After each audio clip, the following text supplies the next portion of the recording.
Hello, testing, testing, testing.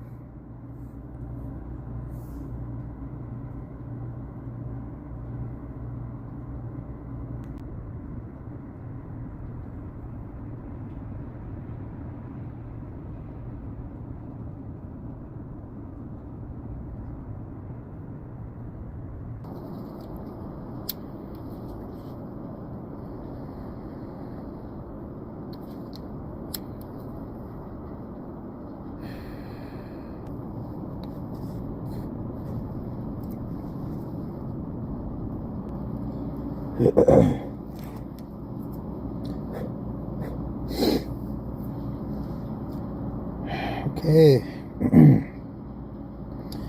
Bismillahirrahmanirrahim. Assalamu alaikum, everyone. And hallelujah, or I don't know how to say it in Christianity these days. That's my newly adopted religion, which is Christianity. Today we're going to talk about following multiple religions. That should be an interesting topic.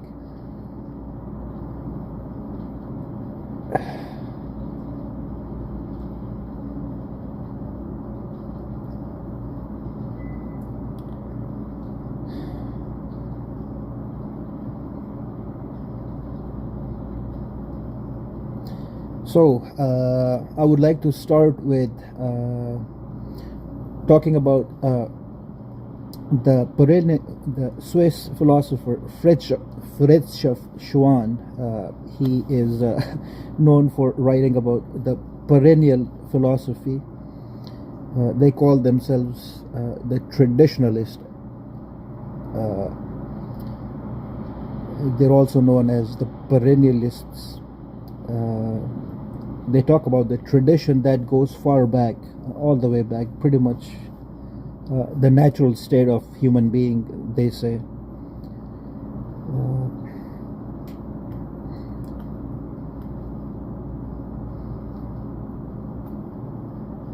Now, it's important to say that the traditionalist people, the Sophia Perennis people, they don't talk about following multiple religions. This is my original idea, that human beings should be able to follow multiple religions if they wished so, or at least there should be some discussion about it.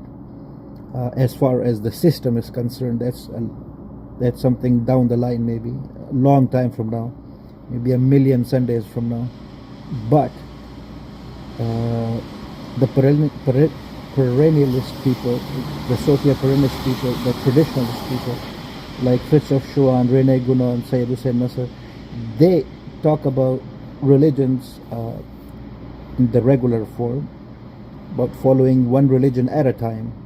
But they do talk about the transcendental unity of religions, which is important to me.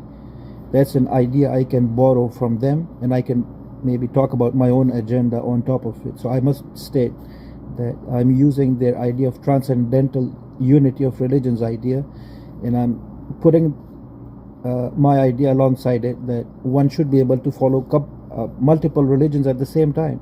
How that is possible is what I want to talk about, maybe get the discussion started. It's a big thing. One video would just be a drop in the ocean for this topic.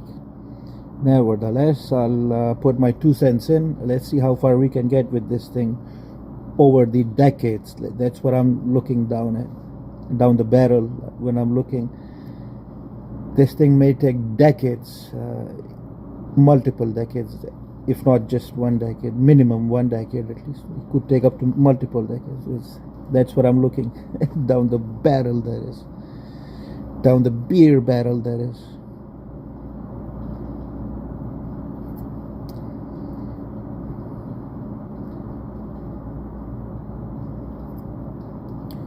So the main ideas, I am looking at ChatGPT over here, ChatGPT at my disposal here.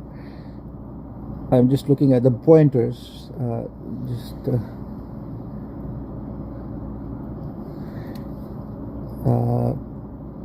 I have some experience with their material, but I'm using the pointers here, just makes it faster. So it says that the main ideas of the perennial philosophy is rituals, laws, doctrines, and institutional religion. These are all considered the outer aspects of religions, which are always different from religion to religion. So rituals is like the grammar of each religion. It's a bit different, like each language. Laws are like every country has its own law. Like sovereignty, this has to do with free will and sovereignty nature. Doctrines are maybe has to do with both laws and people, including people now. Has to do with the human mind aspect. So one could say that laws are from the sky, from the heavens, and doctrines are what is down here on earth, the circle and the square, right? And then there's institutional religion, like in some countries they have a state religion. In Christianity there is a separation of church and state. Still some countries do have some element of Christian thought behind their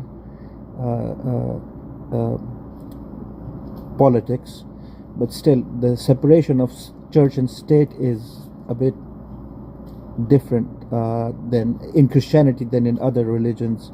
So the institutional religion does vary big time from Muslim to Christian to other ones.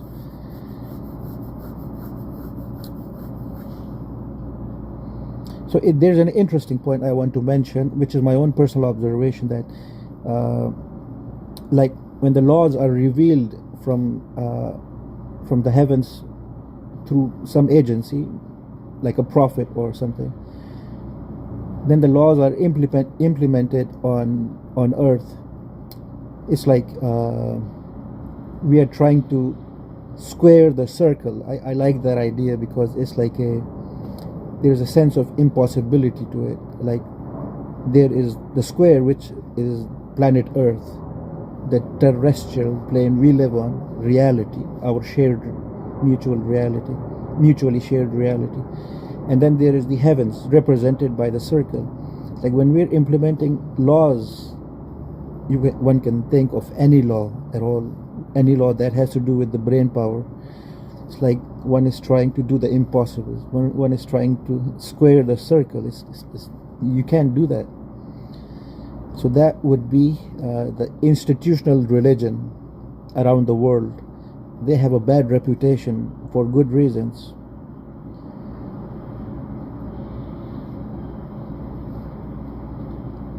So the point now with Fritjof Schuon and company is that they say externally, from the outside, they call it the exoteric. They are always different from one religion to another for obvious reasons. But the inner reality, the hidden reality, or the esoteric reality would be the direct knowledge of the divine, mysticism, and spiritual realization. These are all points that every religion converges on.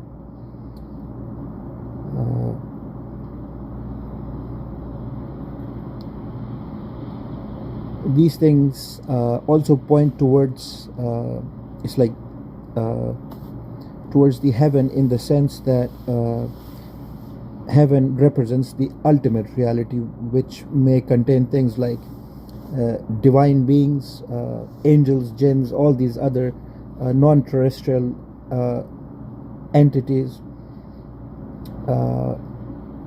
Also the sense of ultimate reality, in that it may be there in the heaven, there may be other conception of time, even laws of physics, because there may be magic aspects to heaven. Heaven is magical, right? It's heavenly.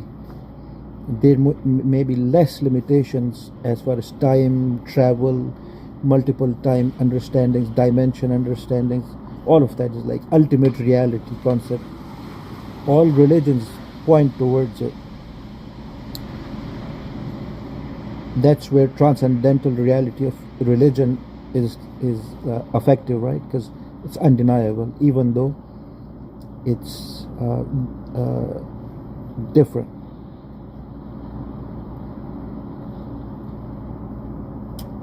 So ChatGPT then goes on to explain perennial philosophy, but I would like to take a moment to talk about my idea of multiple religions.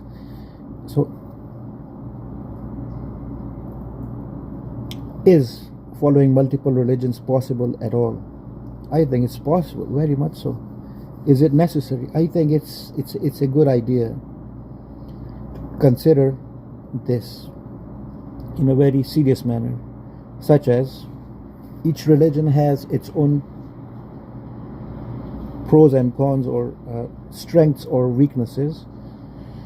We can play it against each other in the same manner. It's like one will complement the other rather than one is competing with the other. For example, we can give the Muslim people the military assets of the world. We will tell them, if you belong to the Muslim community, you will have to do with all the military assets, positions, job postings, labor, the work that needs to be put in as far as militarily around the world. We can tell the Muslims, you people are good at it, why don't you just like jump in and keep doing the same stuff, but in partnership going forward. Such as if you're a Muslim from Turkey, you have a great chance to go to America, train in the military of America. The American military, on the other hand, now have to also reconceptualize their understanding of religion. That is, the Americans, the Canadians, the Australians, the British, they have to learn, the Europeans, they have to learn to share their military assets with the rest of the world. Don't look at the rest of the world in the same way. These are big changes, of course.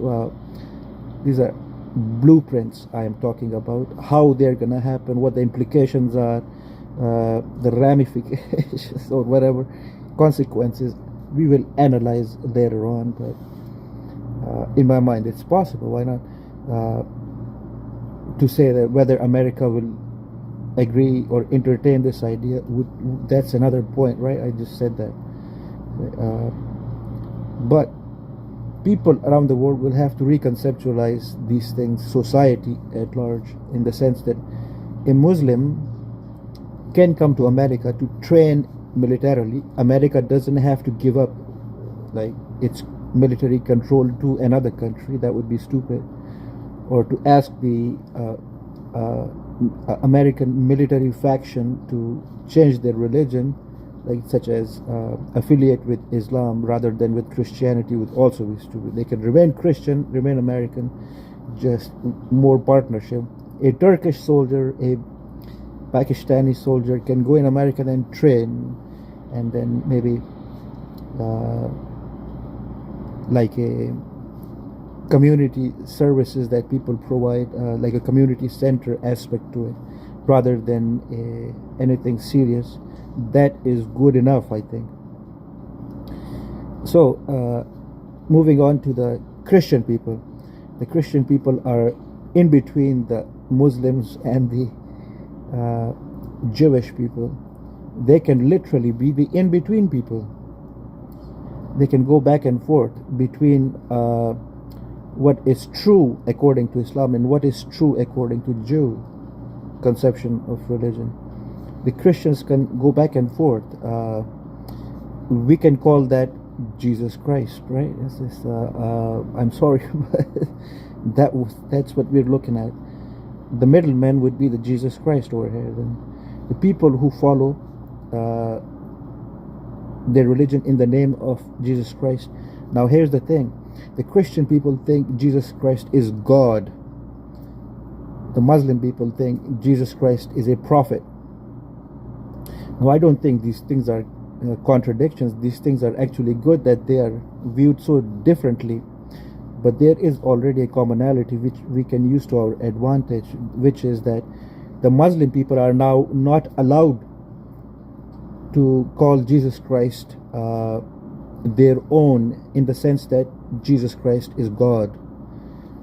Jesus Christ is not a Muslim property because it's just a prophet. So it's not Jesus Christ, or Isa that they call the son of Mary, is not a Muslim property, in the sense that they claim exclusivity to it. Like the truth is that Jesus Christ used to fall flat on his face to worship God. And in Aramaic, in the old Aramaic, God is also Allah. Now these concepts are very important because Christianity was before Islam. So Islam came and claimed these truth bombs everywhere, that the true religion is Islam, always have been Islam, and Jesus Christ was not a god, but a mere prophet. It's like you now taking away, like this would be literally like going up to someone's porch and steal their Amazon packages in the name of truth and God and whatnot. It's like that would be what Islam is claiming on the cosmic level. One can say we are not cosmic things, I admit to that, but still down here on planet Earth, that's what the looks like to the regular observer like me, the somewhat an outsider. I don't identify with any of them in such along those lines, but to take away from the Christian people this, that he was not a god but a Muslim, would be very off-putting, one can say.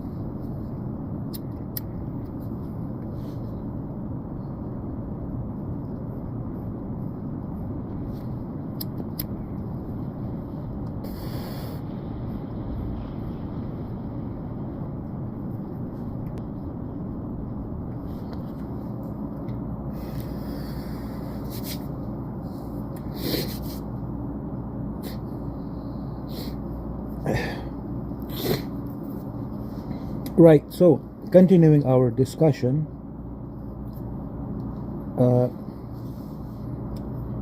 there is the last religion of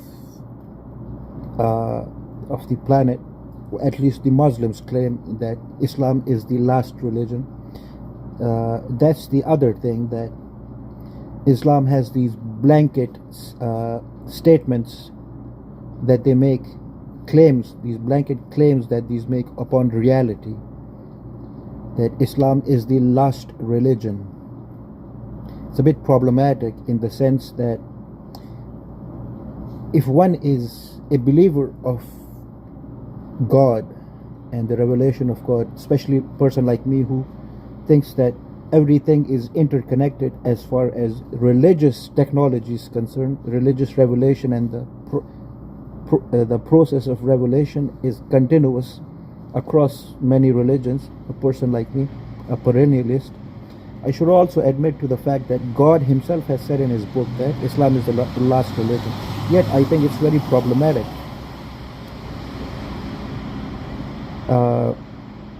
Because what if God changes his mind that I will give a new religion after? Can God make a claim in the Quran and then go on to say that, well, I will give you another religion? God could do that, right? God has free will. So we should consider that. But to say that God can just say stuff and then contradict himself, well, you see, these are all questions we can analyze later on. But I think, yes, God can say one thing here and then go on to say another. That is the very nature of many religions. That like one can then go on to say the common sense stuff. I consider myself to be a common sense reasonable person, that we live within time, God lives outside of time. So what changes here has to do with our effort, our how hard you try in this world according to the last revelation. By the time it's the time for the next revelation, things may change according to our own actions, how you act in this life. God will then give next instructions for the people who are within the prison of time accordingly, right? So then God is not contradicting himself. God is just giving a teaching appropriate for the time and period of the people. No one can go on and on like this, that could God not foresee all those things? God can foresee everything. Like, what are you gonna do? Like, what about you then? Okay, that's the question. God can perceive every possibilities. But anyways, the other problematic point with the blanket statements that the Muslims make is that Jesus was not a god, he was a mere prophet. It's like stealing someone else's property in the name of religion, God, truth, and it's like a bit like strong arming the other person a little bit. So that has to come to a stop. You can know, as a Muslim, you should not steal other people's property. You know, you should not do that. To the Christian people, he is a God. Jesus Christ is a God-like figure. Is part of the Trinity. We will talk about the Trinity also. Trinity can play a part in this in this concept of mine, that one can follow multiple religions at the same time, or at least in one lifetime. You should be able to jump from one religion to another. These are two options one can give. Being a Muslim and a Christian at the same time, and to jump from Islam to Christianity halfway through your life, legally pretty much out in the open, acceptable to everyone's eyes. Everyone should be able to do this in a system. There should be a system for these things. I think that will be much more, it's like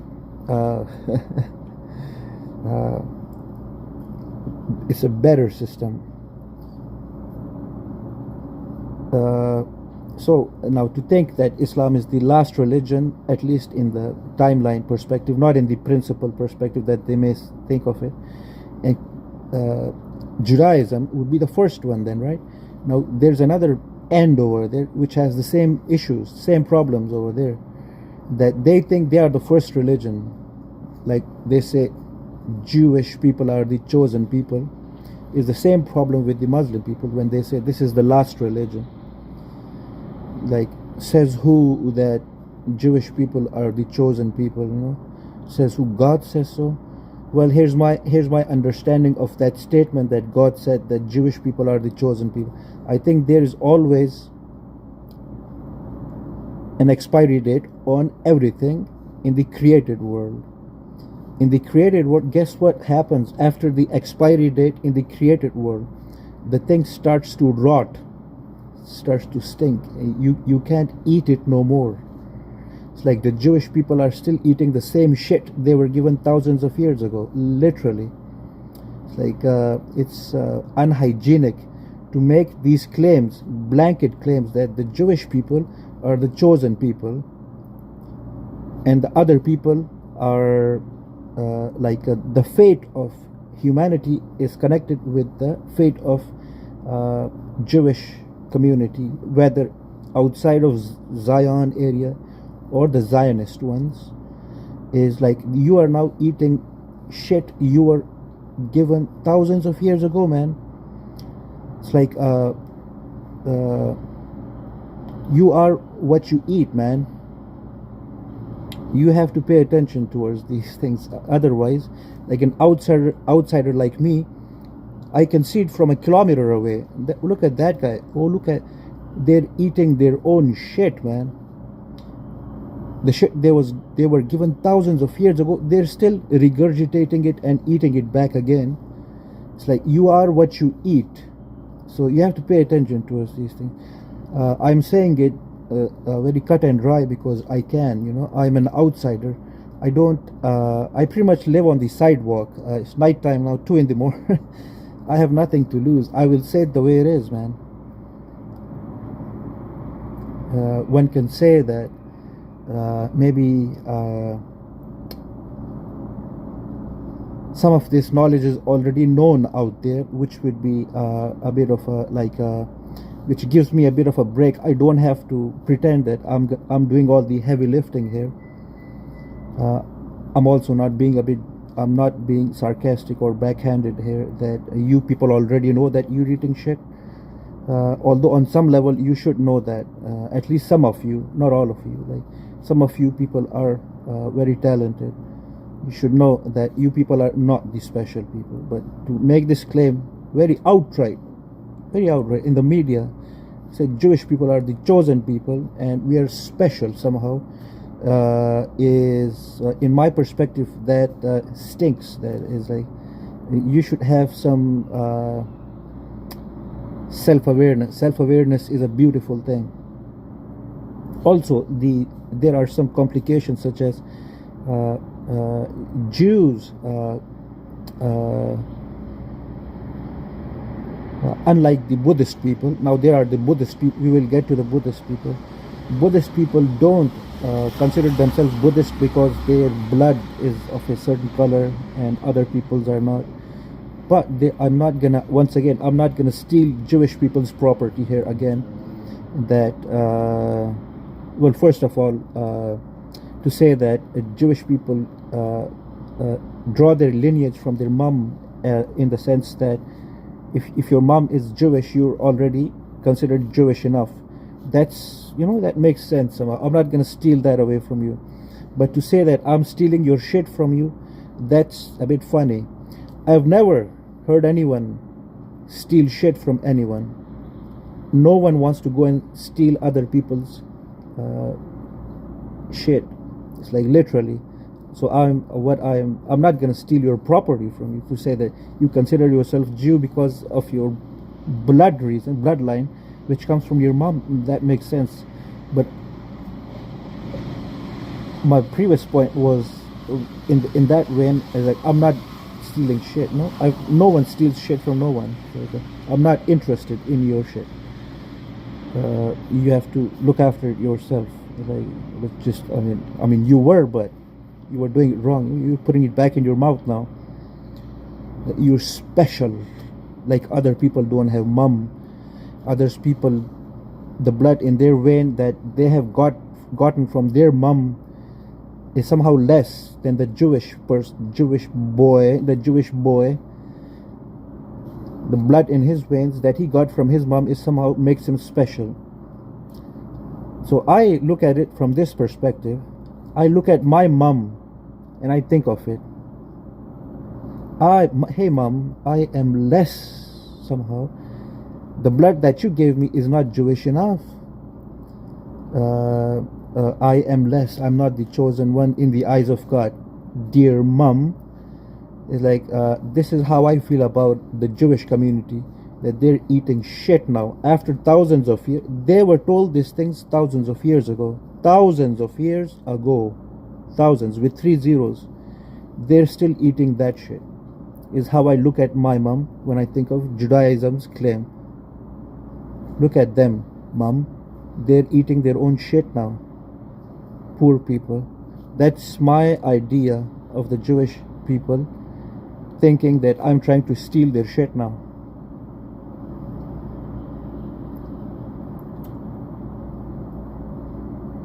And then there's the Buddhist people who are very open about life and everything.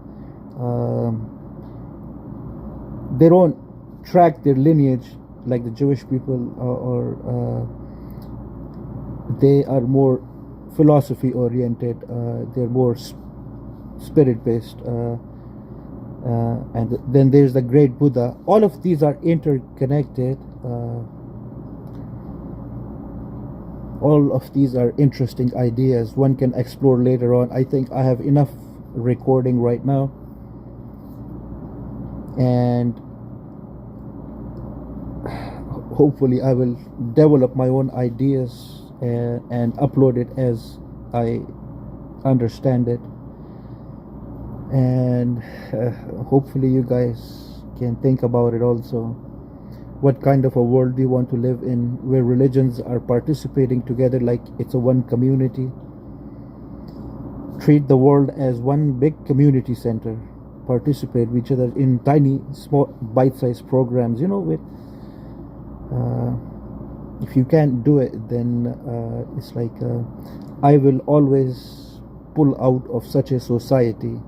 If people are not willing to do that, I would rather live on the sidewalk for the rest of my life. Much more acceptable to me than to associate myself with shit eaters and the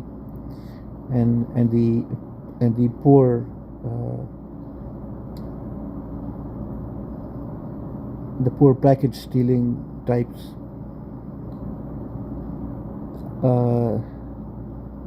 I would also stay away from the Christian people, but ironically. So anyways, I think this is it for now. You guys have a great day. Have a good time. We will stay in touch.